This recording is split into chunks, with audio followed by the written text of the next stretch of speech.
before dinner. It will be presented by Francesco Montagnoli. Yes, my eyes not so good.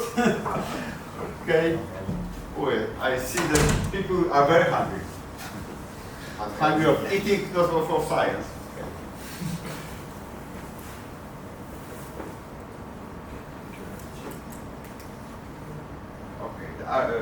The out of Professor Carpinteri. So,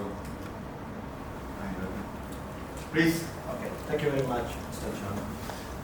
Good evening to everyone, and welcome to this presentation. In this presentation, I will show you the results of an experimental campaign which performed during my PhD thesis. And first of all, I would like to thank my co-authors, Professor Stefano Invernizzi and Alberto. Okay. Since the introduction of the ultrasonic fatigue testing machine,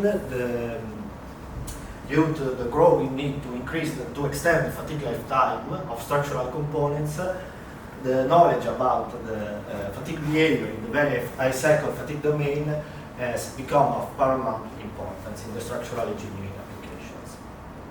However, during the last 15 years, the research on the size effects in the very high cycle fatigue domain has drawn the right attention to the scientific community. In this experimental campaign, it was found that the larger the volume of the specimen, the lower the bigger cycle fatigue resistance. But unfortunately, in this experimental campaign, the scale range investigated was always quite limited. Then, this is the reason why we decided to perform an experimental campaign, a new experimental campaign on aluminum alloy samples spanning over a wide dimensional range. The material object of the present experimental campaign is this aluminum alloy. The specimens were obtained by means of a machining process of 3 round bars. Each round bar was characterized in terms of mass density, and in terms of different mechanical properties, such as the dynamic Young's modulus, the ultimate tensile strength, and so on. Then, in order to investigate the specimen size effects on the various cycle fatigue resistance, 3 different sets of hourglass specimens and 2 additional sets of dog bone specimens were tested by using the ultrasonic fatigue testing machine. First of all, the specimen geometry was obtained by using analytical relationships. The diameters in the meter cross-section are 3, 6, 12, 24, and 30 millimeters. After that, numerical simulations were performed to check the specimen geometries. In particular, it was checked that the first longitudinal frequency of each specimen size was close to the working frequency of the fatigue testing machine, 20 kHz. And in addition, it was checked the stress distribution within the specimens as well as the risk volume of each specimen size. Then the various cycle fatigue tests were carried out by using an ultrasonic fatigue testing machine, which was developed by the Italian company Ital Sigma. Fully reversed constant stress amplitude fatigue loadings were used to test the specimens at the room temperature condition. In addition, the specimens were tested up to failure or up to 10 billions of cycles.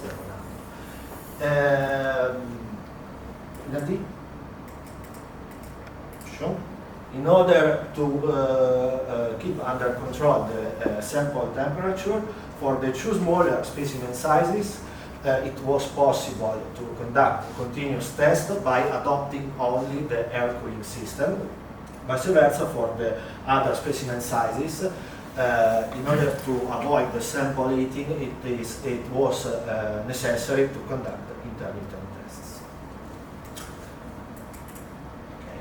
Before to perform the fatigue tests, the strain gauge calibration was done. In particular, T-rows and strain gauges in the half bridge configuration were used in this procedure, and the gauge signal was acquired at a sampling rate of 300 kilosamples per second. Then in this slide I have reported the results of the strain gauge calibration for the specimens of 12 millimeters. Due to the lack of time, can I say that the results of this experimental strain gauge calibration was in good agreement with the numerical results. Then it was possible to perform the fatigue test, the ultrasonic fatigue test. In this figure, I have reported the results of this experimental campaign for all the 5 different specimen sizes.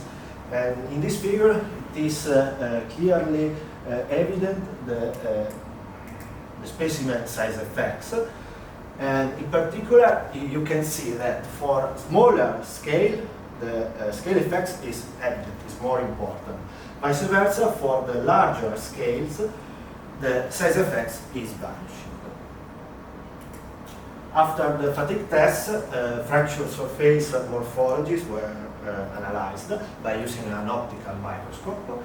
And in particular, you can see here the crack, a magnification of the crack insertion site for a specimen of 30 millimeters that survived at more or less 80 millions of cycles. In particular, here you can see the oxide coverings and abrasion, which were probably due to the crack advancement. And in addition, we found that close to the crack insertion site, the crack path was inclined more or less to 45 degrees with respect to the longitudinal axis of the specimen. Now, in the following, I will show you a theoretical explanation to this observed size, specimen size effects. First of all, the statistical scatter of the experimental data was considered by modeling the fatigue life as a stochastic variable. In this work, the fatigue life was described by the Gumbel distribution, and then by using a particular procedure, we obtained the probabilistic stress life curves.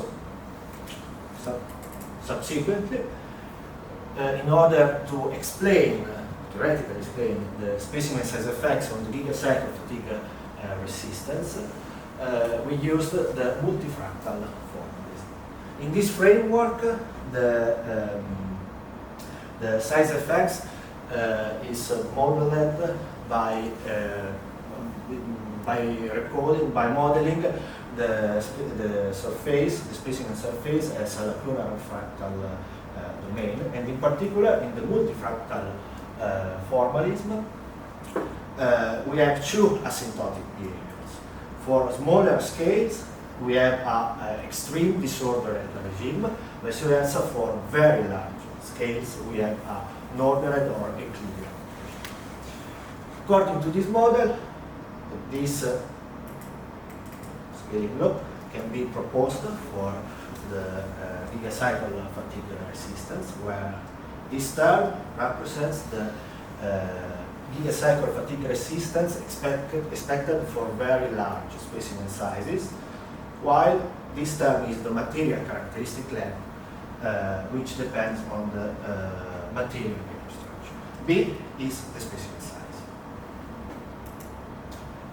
Then a similar relationship can be also put forward for the intercept of the median Euler's curve, which can be substituted in equation 2, in the probabilistic stress life equation. Then, in this way, we can obtain this analytical relationship, which describes the specimen size dependent probabilistic stress life curve. We have 5 different parameters, and then a comparison between the experimental data and equation 5 is provided.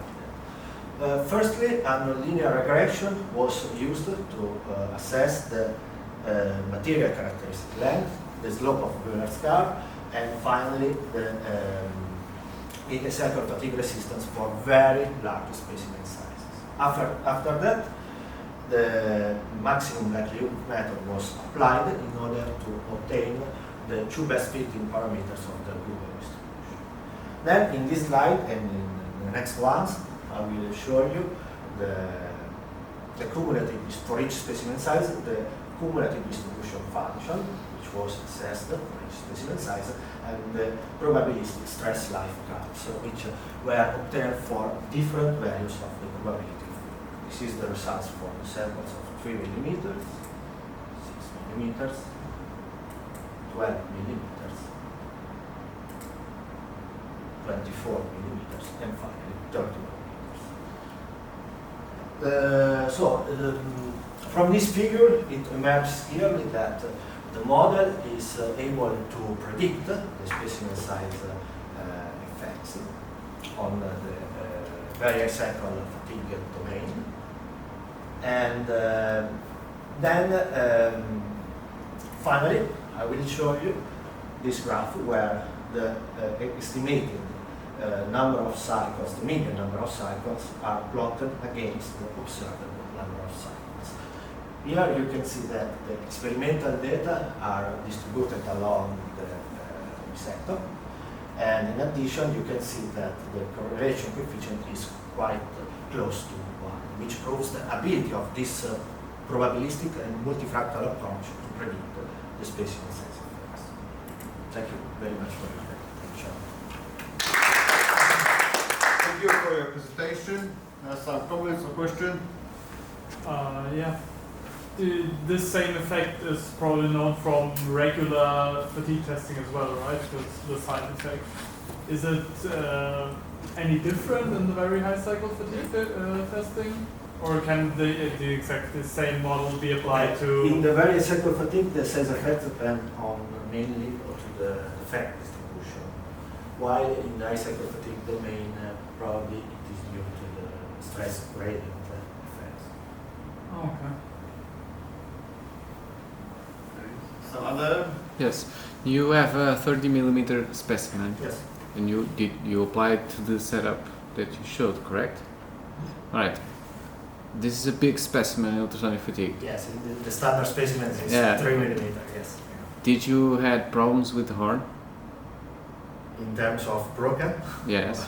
Yes. Okay. One horn was broken. Yeah. Okay. During my experiment. Because we did simulations with something like similar to this, the failure was located close to the treated connection.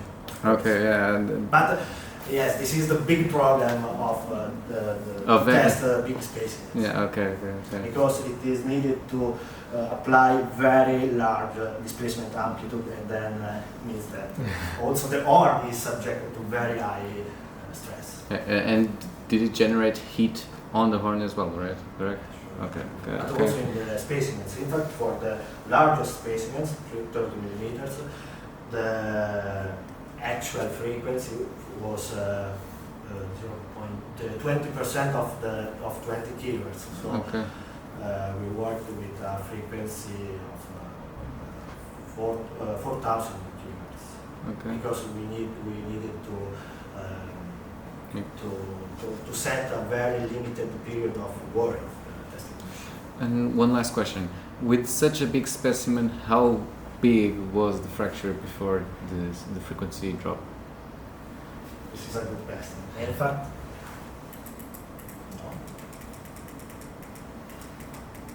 of course, this is the fatigue crack advancement. In other words, the largest specimens were split into 2 parts by using a 3-point bending test, of course. Oh, really? Okay. Yes, because of course, when the crack advancement, the frequency fall down. Yeah, but 19.5.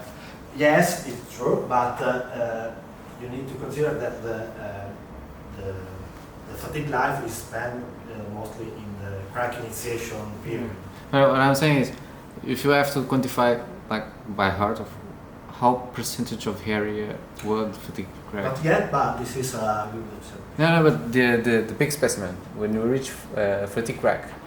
In terms of diameter? Yeah, the area of the fatigue okay. before you lose frequency. 20%. 20%? That big? Oh, okay. Okay. No, probably not. This length was 5 millimeters. Oh, still a good size of fatigue. Okay. Yes, but in fact, during the last part of the test, I applied the air cooling system in order to increase the frequency. Okay. Cool, very cool work. Very much. Yes. When I see this figure, so the crack origin is from the surface. Very close to the surface. Very Yes. close to Right. the surface. So in very high cycle fatigue, typically It depends on the cracks- material. It depends on the material. For instance, for the very high strength steel, the cracking insertion site is within the space inside. But for other kind of materials, the cracking insertion site can be located very close to the surface. Of course, it is important when you design